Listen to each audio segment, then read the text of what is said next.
Praise Lord. കർത്താവായ യേശുക്രിസ്തു നാമത്തിൽ എല്ലാ പ്രിയപ്പെട്ടവർക്കും ക്രിസ്തീയ വന്ദനം ചൊല്ലുന്നു.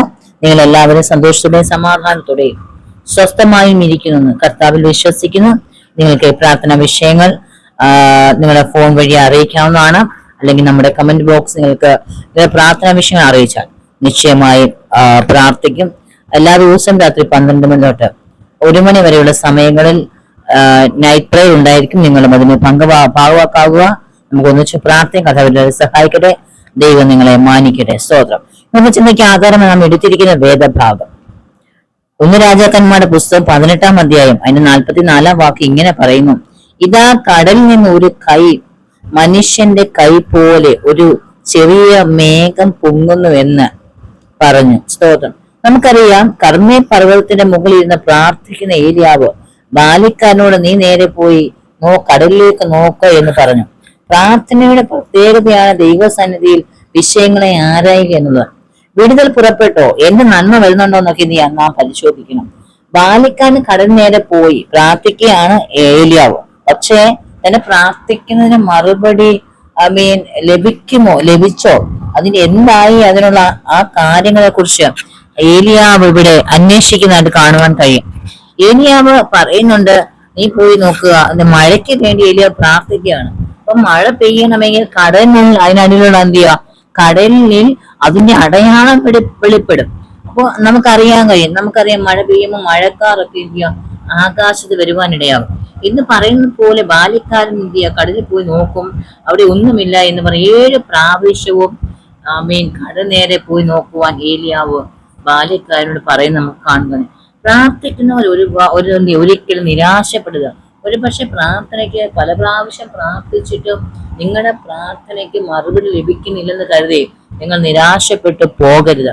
ഹല്ലേലൂയ. ഇവിടെ പറയുകയാണ്, ഏലിയാവ് പ്രാർത്ഥിച്ചു, ബാല്യക്കാരൻ പറയുകയാണ് നീ പോയി നോക്ക്. പിന്നെയും ബാല്യക്കാരൻ പോയി നോക്കുന്നത് നമുക്ക് കാണുവാൻ കഴിയും. പെട്ടെന്ന് അത്ഭുതം കാണാത്തത് കൊണ്ട് എന്ത് ചെയ്യുക, ഏലിയാവ് പ്രാർത്ഥന നിർത്തിയില്ല. അവൻ വീണ്ടും പ്രാർത്ഥിച്ചുകൊണ്ടേയിരിക്കുന്നു. അല്ല, ഏലിയാവിനറിയാൻ തന്റെ പ്രാർത്ഥന തീ ഇറങ്ങിയതാണ്. അതുപോലെ ഇനി മഴയും പെയ്യും. വളരെ വിശ്വാസത്തോടു കൂടി ആ പ്രാർത്ഥന മനുഷ്യന്റെ പ്രാർത്ഥന തുടർന്നുകൊണ്ടേയിരുന്നു. എന്നാൽ 6 പ്രാവശ്യം കാണാതിരുന്ന ഒരു ലക്ഷണവും 7-ാം പ്രാവശ്യം ബാല്യക്കാരൻ കടലിന്റെ മീതെ കണ്ടുവെന്ന്. ഹല്ലേലൂയ. 7-ാം പ്രാവശ്യം എന്ത് ചെയ്ത് പൊങ്ങി വന്നു എന്ന പ്രിയപ്പെട്ടവരെ ഇവിടെ നമുക്ക് കാണുവാൻ കാര്യമുണ്ട്. 6 പ്രാവശ്യവും ഏലിയാവ് പറഞ്ഞു എന്ത് ചെയ്യാ, നീ പോയി നോക്ക്. പക്ഷെ എന്നാൽ 7-ാം പ്രാവശ്യം ഇല്ല, ഇവിടെ പറഞ്ഞത് കാണുന്നില്ല. ഇവിടെ 6 പ്രാവശ്യം കാണാതെ, ലക്ഷണം കാണാതിരുന്ന ബാല്യക്കാരൻ പിന്നെ 7-ാം പ്രാവശ്യം കണ്ട കടലിന് മീതെ ഒരു ചെറിയ മേഘം, ഒരു മനുഷ്യന്റെ കൈപ്പത്തി പോലെ മുള്ള ചെറിയ മേഘം അല്ലെങ്കിൽ കാണുവാനിടയായി. നമുക്ക് ദൈവം മറുപടി അയച്ചിരിക്കുന്നു ഏലിയാവിന് മനസ്സിലായി. ഏലിയാവ് ആഹാബ് രാജാവിനോട് ഇങ്ങനെ പറഞ്ഞു, ഞാൻ വലിയൊരു മഴയുടെ മുഴക്കം കാണുന്നത് ചെറിയ മേഘമാണെങ്കിലും അവൻ കേൾക്കുന്നത് വലിയ മഴയുടെ മുഴക്കമാണ്. ഒരുപക്ഷെ നാം നമ്മുടെ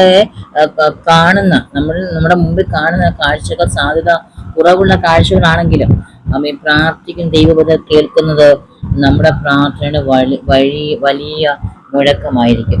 നീതിമാനായ ഒരു വ്യക്തിയുടെ പ്രാർത്ഥനയ്ക്ക് എന്ത് ചെയ്യുക, വളരെ ശക്തിയുണ്ട്.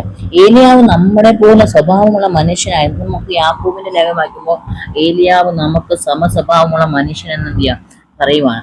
എന്നാൽ മഴ പെയ്യുന്ന അവൻ ആത്മാർത്ഥമായി പ്രാർത്ഥിച്ചു. 3 വർഷവും 6 മാസവും ഭൂമിയിൽ മഴ പെയ്തില്ല. അവൻ വീണ്ടും പ്രാർത്ഥിച്ചു, ആകാശം മഴ പെയ്തു, ഭൂമി അതിന്റെ ഫലം പുറപ്പെടുവിച്ച് നമുക്ക് കാണുവാൻ കഴിയും. പ്രാർത്ഥനയുടെ ശക്തിയെക്കുറിച്ച് നിരവധി പ്രസംഗം നിങ്ങൾ കേട്ടിട്ടുണ്ടാവാം.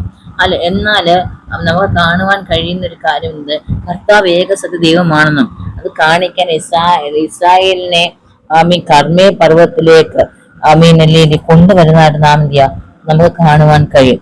ഏലിയാവ് തീയിലൂടെ ഉത്തരമല്ല, കർത്താവിന്റെ വചനപ്രകാരം ബാലിന്റെ പ്രവാചകന്മാർ വധിക്കപ്പെട്ടു എന്ന് നമുക്ക് കാണുവാൻ 1 രാജാക്കന്മാർ പുസ്തകം വായിക്കുമ്പോൾ നമുക്കത് കാണുവാൻ കഴിയുന്നുണ്ട്. മഴയ്ക്ക് ഇനി എന്ത് ചെയ്യാം, പർവ്വതത്തിൽ ആഹാബിനോട് ദേശത്ത് മഴ പെയ്യാൻ പോകുകയാണെന്ന് ഏലിയാവ് കാര്യം പറഞ്ഞു.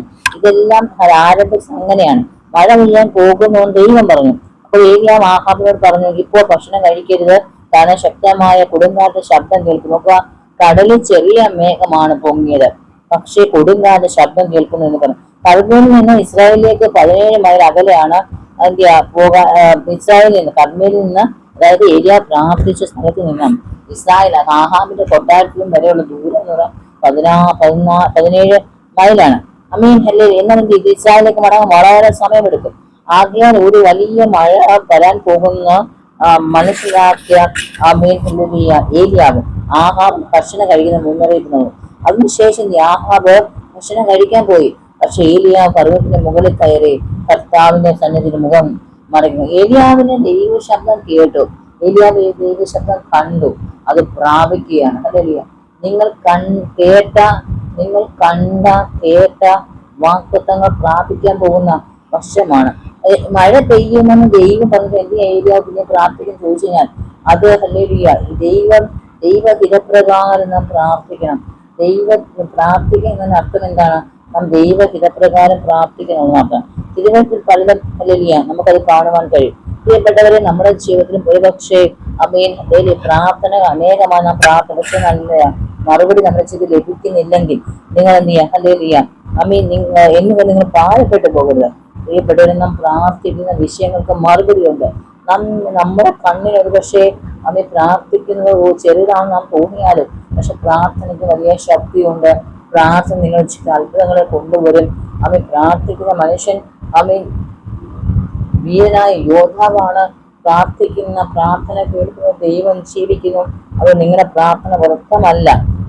ഒരു പക്ഷെ സാധ്യതകൾ കുറവാണ്, പക്ഷെ എന്നാൽ പ്രാർത്ഥന കേൾക്കുന്ന ദൈവം ജീവിക്കുന്ന ദൈവമാണ്. പ്രിയപ്പെട്ടവരെ, നമുക്കറിയാം ഏലിയ പ്രാർത്ഥിച്ചു, പ്രാർത്ഥനയ്ക്ക് മറുപടി ലഭിക്കാനിടയായി. ഹല്ലേലൂയ. അതുകൊണ്ട് പ്രാർത്ഥനയ്ക്ക് എന്ത് ചെയ്യാം? നോക്കുക, ഒരു ഏലിയാവ് പ്രാർത്ഥിച്ചു. ഹല്ലേലൂയ. പ്രാർത്ഥിച്ച് എന്ത് ചെയ്യുക? ആകാശത്ത് നിന്ന് വെള്ളം ഹല്ലേലൂയ ഇസ്രായേൽ ഒരു വലിയ കൊടുങ്കാറ്റ് ദേശം കിടക്കുമ്പോൾ മഴ പെയ്ച്ചു. ഇസ്രായേലിന് മഴ വളരെ ആവശ്യമായിരുന്നു. ദേശത്ത് മഴ പെയ്തിട്ട് 3 വർഷമായി. മൃഗങ്ങൾക്ക് പുല്ലില്ല. ആഹാബ് നാട്ടിൽ അലഞ്ഞടക്കുന്നത് നാം കണ്ടു. അങ്ങനെ എന്ത് ചെയ്യാം? ആകാശം അടഞ്ഞു മഴ പെയ്യാതിരിക്കാന് അടഞ്ഞു പോയപ്പോ അത്രയും നാടുള്ള അല്ലെങ്കിൽ അവരനുഭവിക്കുന്ന സാഹചര്യങ്ങൾ എത്ര വലുതായിരുന്ന മഴ പെയ്തപ്പോ എന്ത് ചെയ്യാ?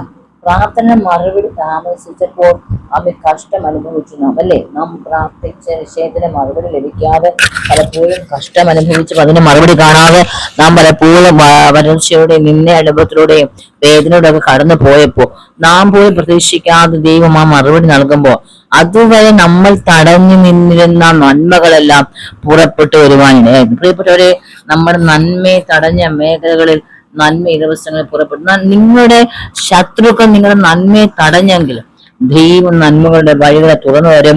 കർത്താവ് എല്ലാവരെയും സഹായിക്കട്ടെ. ദൈവമായ കർത്താവ് നിങ്ങൾ മുന്നേറിച്ച അത്ഭുതങ്ങളെ, നിങ്ങളുടെ പ്രാർത്ഥനകളെ മറുപടികളെ നൽകും. വിശ്വസിക്കുക, ആശ്രയിക്കുക, പ്രത്യാശിക്കുക. സ്തോത്രം.